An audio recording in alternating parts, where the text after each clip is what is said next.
Ensuite de ça, ce qu'on veut voir aussi dans les matériaux, dans les composantes, le mouvement interne du rotor. Ce qui est important, c'est d'avoir une bonne prise de force. Nous, on va avoir toutes les PTO, c'est du Walter Schall. À grandeur, j'en ai des PTO qui vont être double joint homocinétique. Je vais l'avoir qui vont être des grands angles. Tout dépendamment de ce qu'on veut avoir, on va choisir le bon PTO pour la bonne machine. Ensuite de ça, quand on part au tracteur, le PTO amène la force, gearbox.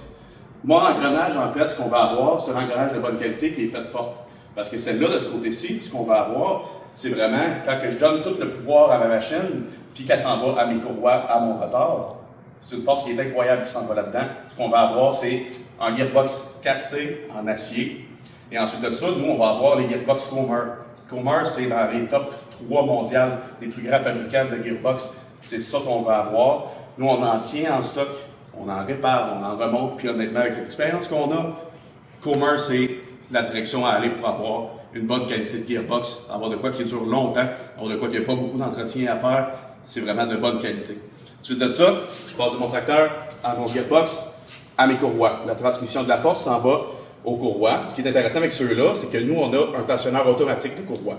Un coup qu'ils sont installés, j'ai dans le fond une roue qui va peser sur mes courroies, qui va les garder tendues tout le temps. Vous n'avez pas d'entretien à faire là-dessus. Vous allez avoir de l'entretien de courroies quand ils vont être finis. C'est une pièce d'usure. Ça va finir par s'user.